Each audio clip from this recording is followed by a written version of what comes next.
Bismillahirrahmanirrahim. Assalamu alaikum, hürmetli körülmenler. Bütün dünyadaki aziz halkımız. Qalbdan qalbga namlıq programımızın 23. sanını görüşünlerini qarşı alımız. Ben Abdullah Yalqun.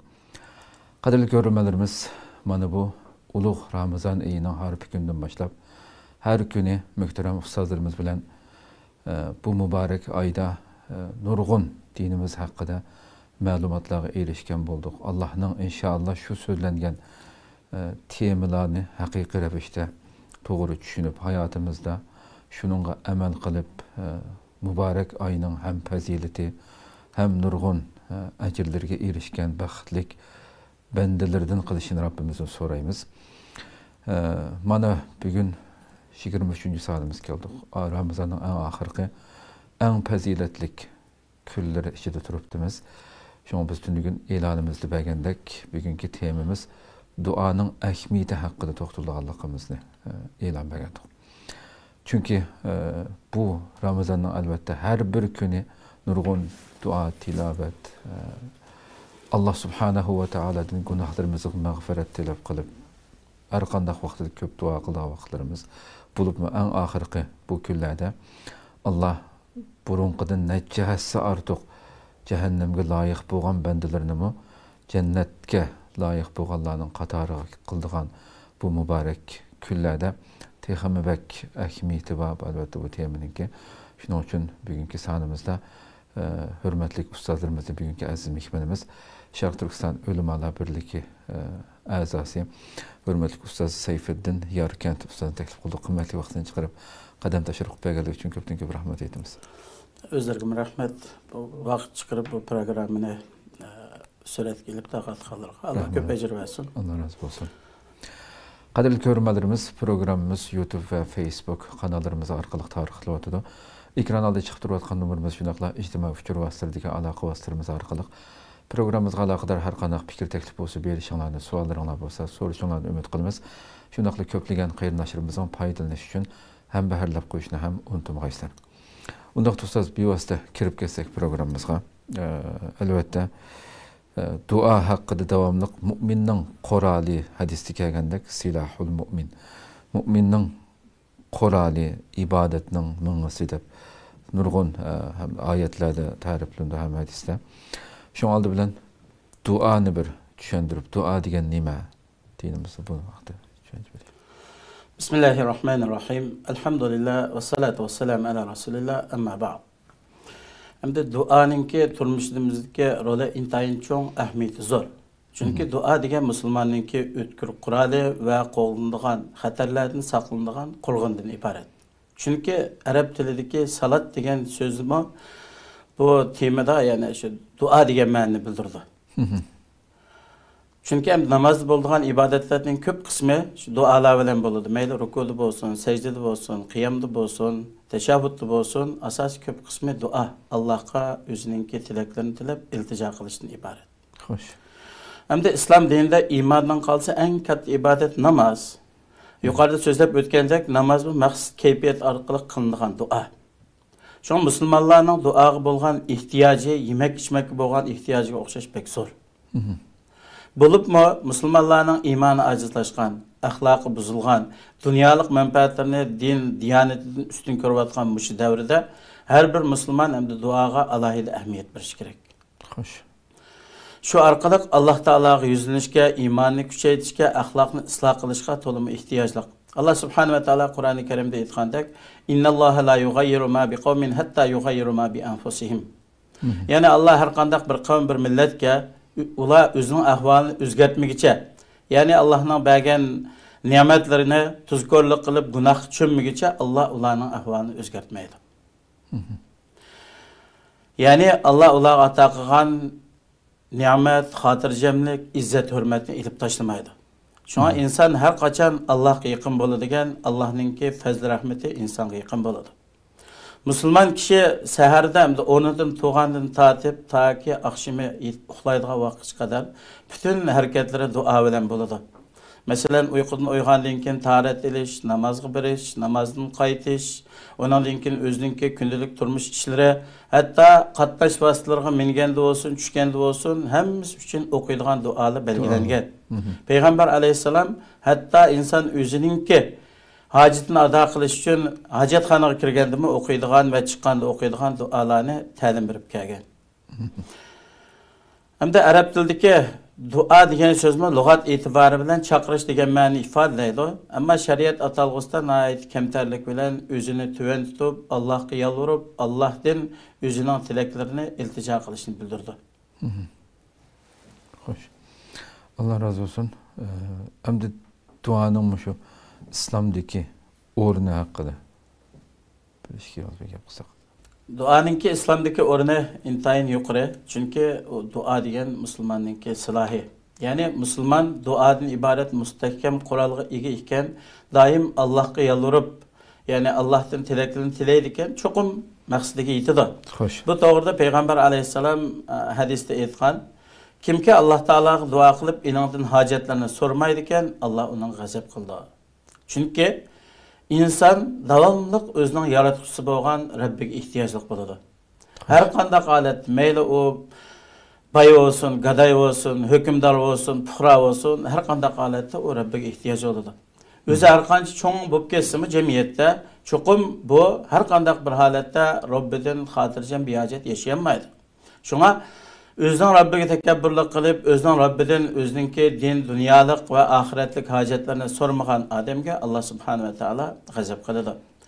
Hamda yuqorida bayon qilingan oyat hadisdan duoninki, ya'ni biz xohlasa qiladigan, ko'nglimizga xo'sh yoqqanda qilib qo'yadigan, boshqa vaqtida qilmasak bo'ladigan bunday bir ish ekanligi ifodalandi. Balki uning Alloh taolo qilishga buyurgan ibodat ekanligi ma'lum. Shunga payg'ambar alayhisalom yana bir hadisda ad-duo muhul ibodat. Dua ibadatning yiliga. Yani bir hadisda ad-duo huval ibada. Duoning o'zi ibodat degan. Ya'ni chunki ham bunday deyishi, duo qilgan kishi bütün ixlosi bilan, o'zining bütün tuyg'ulari bilan Allohga yolvorib, Allohdan o'zining tiligining ijobat bo'lishini so'rab duo qiladi. Bu hamma ibodatdan yuqori o'rinda turadi. Shunga musulmon duo qilishga sal qaramaslik kerak. Xo'sh. Endi hozirgi davrda nurg'un kishilar biz duo qilaveramizmi? Bizni vatandami duo qiling deb duoga buyurdi. Chet eldan bizni duoga buyuryapti. Duo qilaversak buning nima foydasi deb duoga e'tiroz bildirdi. Buningdagi maqsad siz davomli namozda o'tirib duo qiling deganlik emas. Shu duoninki sabablarini qilish, undan keyin Allohga yolvorib duo qilish kerak. Bir odam sabab qilmay turib duo qilaversa, uning bilan ish bitmaydi. Bir hajga bormoqchi bo'lgan odam oldi bilan pasport hal qildi, undan keyin iqtisod to'playdi, undan keyin Allohga duo qilib, "Ey Alloh, yo'lni omon eson qilslar, meni shu Baytullohga yetkazlar" deb duo qilib, uning sabablarini qilgan vaqtida maqsadiga yetadi. Xo'sh. Bir to'y qilmoqchi bo'lgan odammi, "Ey Alloh, men bir to'y qilsam bo'ldi" deganga to'y bo'lib qolmaydi. Buning uchun oldi bilan iqtisodiy sharoitni yaxshilash kerak. Undan keyin oladigan, masalan, to'y qilmoqchi bo'lgan aileler tarafı bilen görüşüp her iş tedrici şekilde buludu. Şuna her qanday adam bir işte aldırangılık qilib qoldiken onun meyvesini göremeydi. Allah razı olsun. Yani insan bütün qo'ldan kelgan barliq tirishchilikni qilish bilan birga Rabbidan onu mükemmel bir şekilde putkizib berishini tilishi kerak. Xo'sh, hamda duoning fazilati va foydasi haqida bilishga qolsak. Hamda duo bo'lsa xolis ibodat. Bu to'g'rida payg'ambarimiz sollallohu alayhi vasallam aytgan, biz yuqorida so'zlab o'tdik, ad-duo huval ibodat. Hammalarga ma'lum, hamda ibodat Allohni yod etish uchun va Allohga o'zimizningki ojizligi, bechoraligi, doim Allohga o'zimizdan yolvorib turadiganligini bildiradiganligimiz uchun bo'ladi. Buning eng obrazli holati yani namozda ifodalandi. Chunki insan yani Allah Teala Kur'an-ı Kerim'de duanınki ibadet ekanligini bildirib, bendilerine o'ziga duo qilishga buyurib, shunday degan: "Va qala robbukum ud'uni astajib lakum." Yani Allah Subhanahu va taolo aytadi, bendilerim menga duo qilinglar, men duoyinglarni ijobat qilaman. Da bo'lgandan keyin inson Allah Teala bu oyatda bendilerini o'ziga duo qilib, hojatlarini so'rashga buyurishi bilan birga Allah Teala'ga duo qilib, o'zlarining hojatlarini so'rash orqali o'zining Allohga ehtiyojli emas ekanligini ifodalab duodan ya'ni bosh tortadiganlarga nihoyatda qattiq azob bo'lganligini bayon qilganlar.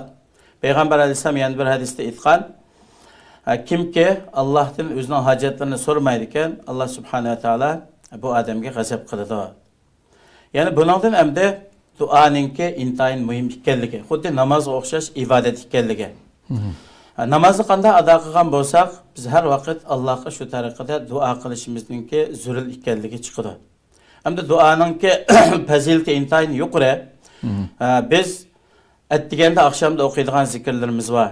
Masalan, tamoq yeganda, tamoqdan keyin kiyim kiyganda, uydan chiqqanda, uyga kirganda, bütün bizning qiladigan ishlarimiz asosi duo bilan bo'ladi. Xo'sh. Kundalik faoliyatlarimizga qarab baqsak, shu atdigandan kechgacha faoliyatlarimiz duo bilan bo'ladi. Bu nimadan desa, hamda duoninki insonni shaytonning turli hiyla-makillari, azdirishi, vasvasalardan qo'g'daydigan nihoyatda kuchli bir qurol ekanligini bildirdi. Shunga duoning fazilatini unutmasligimiz kerak. Bo'libmi biz mushundaq zulmga uchragan, ko'nglimiz sunuq, bechora manda holatlarda nihoyatda ko'p duo qilishimiz kerak. Cho'qim duoninki natijasini ko'ramiz. Xo'sh. Alloh razı bo'lsin. Hamda shu ijobat bo'lishining shartlari haqida biroz to'xtalamiz. Duo ijobat bo'lishining bir qancha turli shartlari bo'ladi. Chunki namozning ado bo'lishi uchun tarat ilish shart bo'ladi. Haj qilmoqchi bo'lgan odam uchun ihrom bog'lab miqotdan, undan keyin haj faoliyatini boshlash shart bo'ladi. Shu duoning birinchi sharti ixlos. Ya'ni chin dili bilan Allohga yalvorib, dili, harakati, amaliyati birdek holatda qilish kerak duoni. Tilda duo qilib, dili boshqa ishlar bilan g'afil bo'lib qolsa, bu duoning ijobat bo'lishiga to'sqinlik bo'ladi. Ikkinchidan, hamda umidvorlik bilan qilish kerak. Allah mening qilgan shu duoyimni ijobat qiladi deb cho'qim umidvor bo'lish kerak. Ammo umidsizlanib qolsa, o duoninki natijasi bo'lmaydi. Qilyapman deb. Ba'zi kishilar deydi, "Voy, men 30 yil biz duo qilg'ili, mana vatanimiz zulmdan qutulmadi. Biz duo qilyapmiz, duoning nima foydasi bor?" Cho'qim buning foydasi bo'ladi. Allah subhanahu va taolo yoki u insonning tiligini birida ma'lum muddatdan keyin bo'lsa-mi, yoki uning o'rniga boshqa bir yaxshilik ato qiladi. Yoki bo'lmaganda u odamga yetadigan bir balo musibatni dafi qiladi shu duo orqali. Yoki bo'lmasa oxiratda uning savobini beradi. Buning hech qanday bir ziyni yo'q.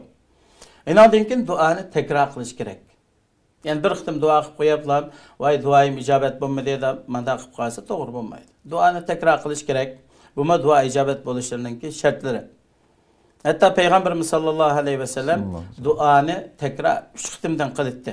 Gay dualarni o'rgatganda sahobalarga 3 qitimdan tekrar o'qishni buyurgan.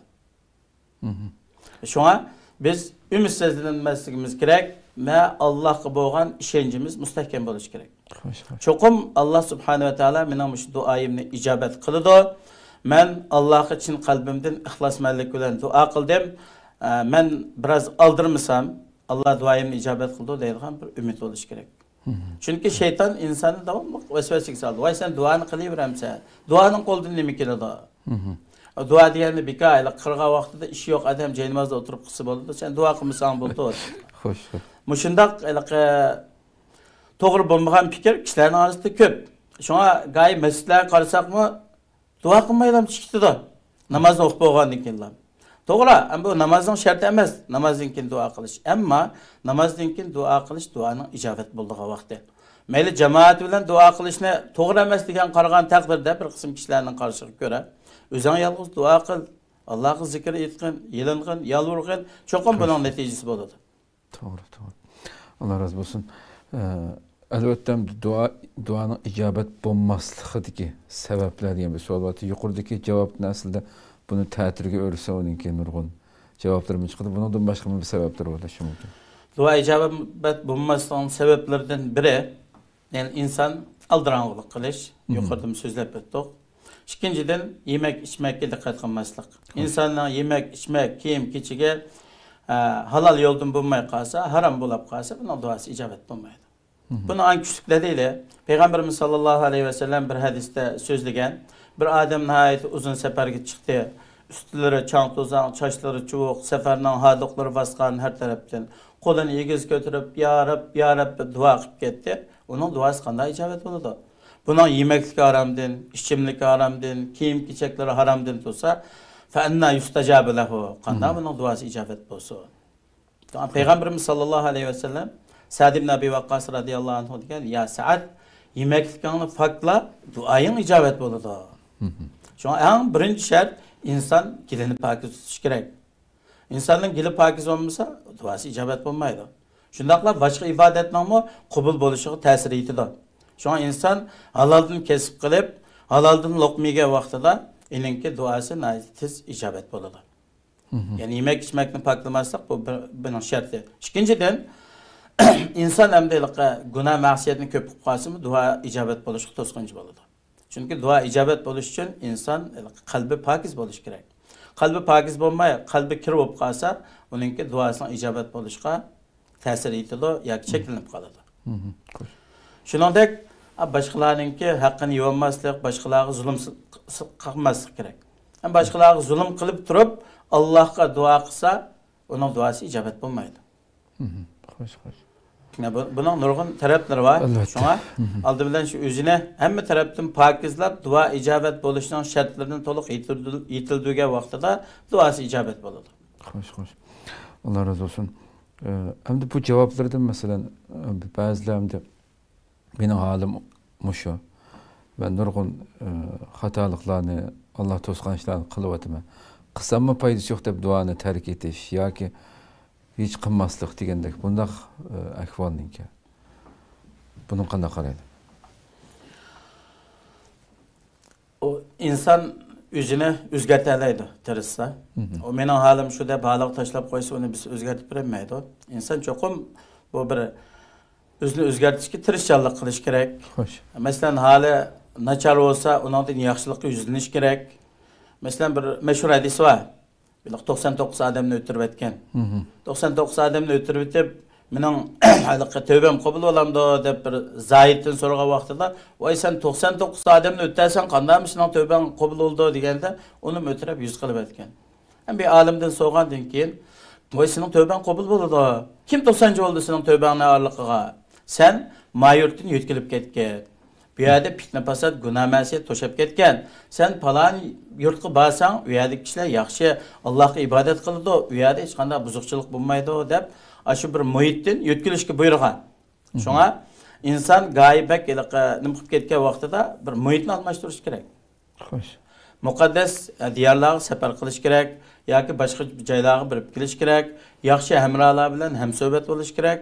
Bu orqali ma'naviyati ko'tariladi, u insondagi hurullik, o'zini tashlab o'tish yo'qaydi va duoning ijobet bo'lish sabablari ham tepiladi.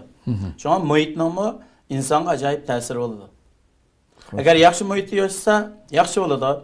Shon payg'ambar alayhisalom bir hadisda aytgan, sen atirchi bilan do'st bo'lsang, ya sana atirni hadiya qiladi, yoki sana atir suv kelib qo'yadi, yoki xushpuroqlikdan bahra olasan. Xo'sh, xo'sh. Ammo temirchi bilan do'st bo'lsang, qishq bo'lsang, o temirninki o't parchalar chachab, kiyiming kuyib ketadi, yoki istidagi bulg'anib qolasan, sana foyda bo'lmaydi. Shunga yaxshi kishilarning do'stlikqa vaqtida bu shu odamninki amal ibodatlarining yaxshi bo'lishi, duosining ijobet bo'lishi, hurullikdan bir jushqunlik holatga o'zgarishi sabab bo'ladi. Xo'sh, xo'sh. Allah razı olsun. Endi shu dinimizda albatta har qanday bir ishga bir qoida, yo'sin bekitgan hamda. Duaningmi albatta adab qoidalari haqida biroz to'xtalamiz. Duaningki adablari birinchidan inson nayati duo qildigan vaqtida tarat ilish kerak. Mumkin qadar.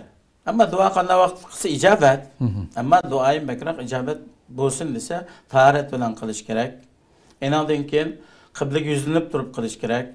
Enandan keyin ikki qo'lni egiz ko'tarib, o'zininki nayi bichora Allohga bek ehtiyojli ekanligini ifodalash kerak.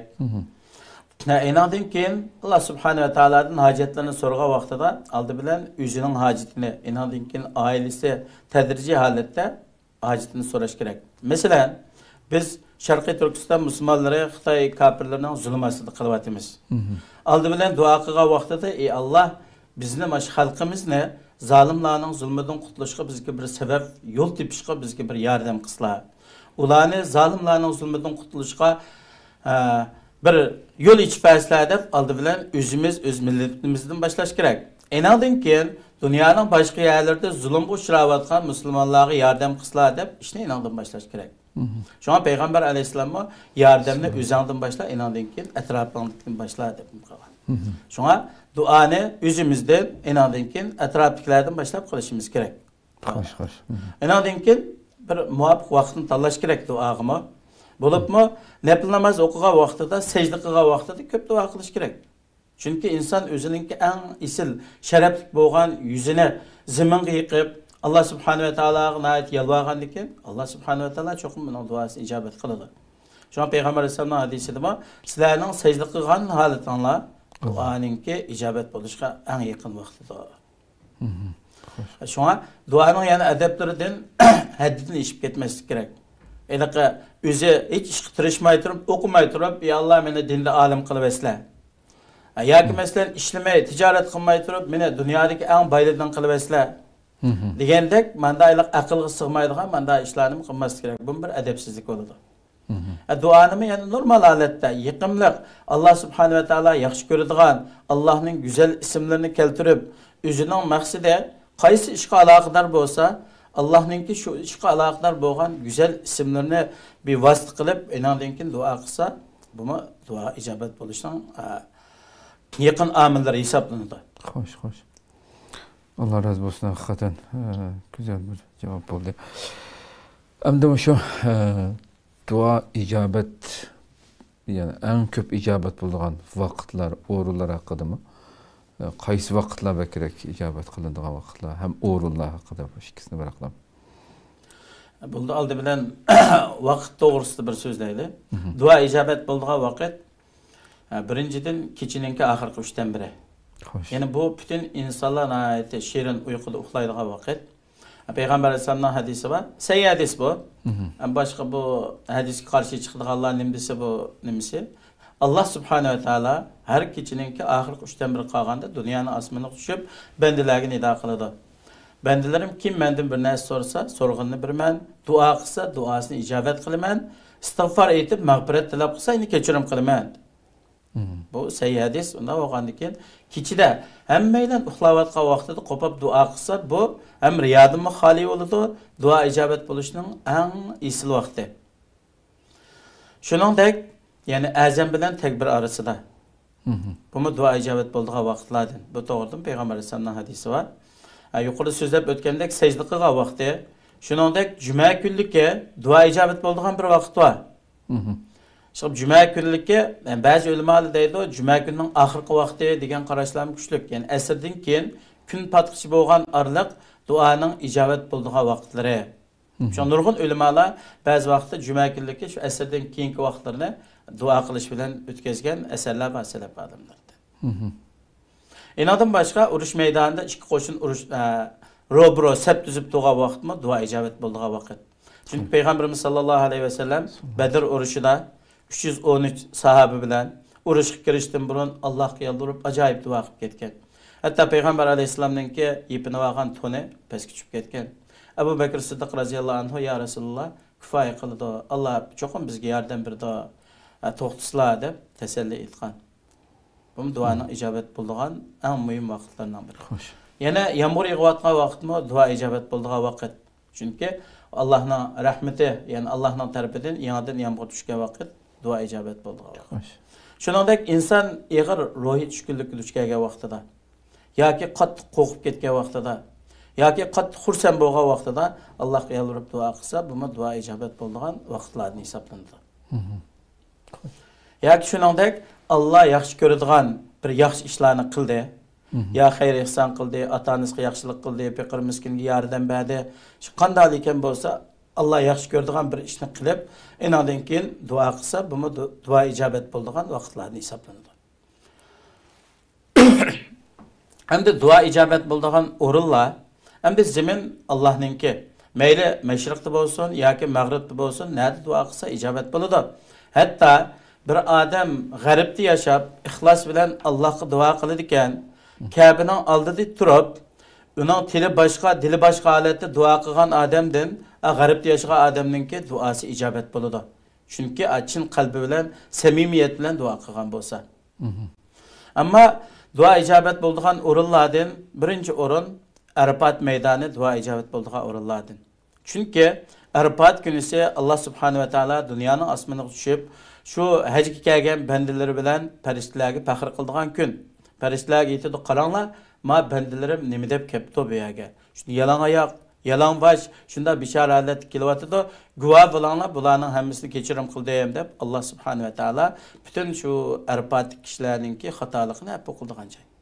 Şuna Arafat meydanında kılıngan dua icabet bulundu. Hoş. İnandım başka iki haramda, mesela Mekke haramda bolsa multazam deyimiz, Hajar Aswad bilen Kabe'nin işiginin arlıqıdaki urun, bu mu dua icabet bulduğu urunlardan. İmkaniyet bulsa. Hoş. Eğer onun imkaniyet bulmasa, haramdan qaysı tarafında dua kısı buldu. İnandım ki Peygamber Aleyhisselam'ın mescidinin içinde mi? Ravda. Yani Peygamber Aleyhisselam'ın ki hücresi bilen mescidin arlıqıdaki ayrım bir joy, bu dua icabet bulduğun o'rinlardan. Agar u yerda imkoniyat bo'lmasa, mescidning hamma yeri dua icabet bulduğu o'rinlardan hisoblanadi. Xo'sh. Enadan keyin qasam dedi, dunyodagi shu cho'ng jami masjidlar bu hammasi Allohning uylari hisoblanadi. Bu yerda qilgan duomi icabet bo'ladi. Hamda oxirida inson nada bo'lsin dunyoninki chin qalbidan, samimiyat bilan Allohga yolvorib, o'zininki ojiz, bichora ekanligini ifodalab, samimiylik bilan Allohga duo qiladi ekan, Alloh cho'qim o bandining duosini ijobet qiladi. Madamiki bu inson aldirab qolmasa, men Allohga duo qildim, duoyim ijobet bo'lmadi deb aldirab qolmasa, ümidsizlanmasa, Alloh cho'qim uning duosini ijobet qiladi, yo tilagan narsaning o'zini beradi, yoki uning o'rniga boshqa bir yaxshilik ato qiladi, yoki uning keladigan balo musibat, xaym xatarni dafi qiladi, yoki bo'lmasa oxiratda shu dunyoda qilgan duosininki barkatidan uning martabasini yuqori qilib, katta ajr, ne'matlarni ato qiladi. Xo'sh. Haqiqatan, demak, hech bir shaklda quruq qolmaydi degan gapda. Bir mu'min shuncha bir hadisda bor, Alloh bandasi qo'lini ko'tarib, uni quruq qo'l qaytirishdan hayo qildi Alloh subhanahu va taolo deb. Rahmat, Alloh razı bo'lsin. Allah razı olsun.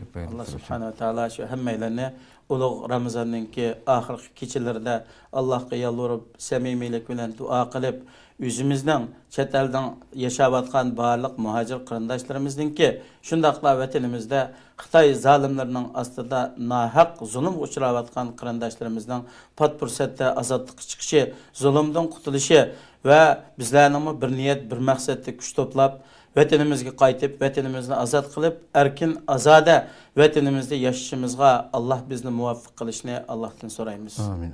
Alloh razı olsun. Qadrli ko'ruvchilarimiz, shuna qilib bugungi temamizni mishada oxirlashtiraydi. Haqiqatan eng ulug' kunlarda turibdik. Ko'plab duo qilib Rabbimizga.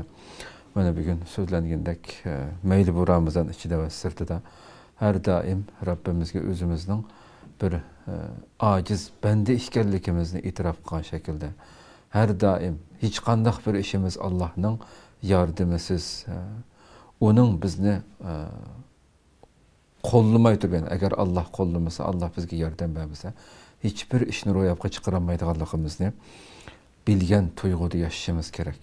Biz shu vaqtda Allohning haqiqiy bandalaridan bo'la olamiz. Inshaalloh Allah ömür verse, atiki temimizi görüşükçe aman bağışlar. Esselamu aleyküm ve rahmetullahi teala ve berekatuhu.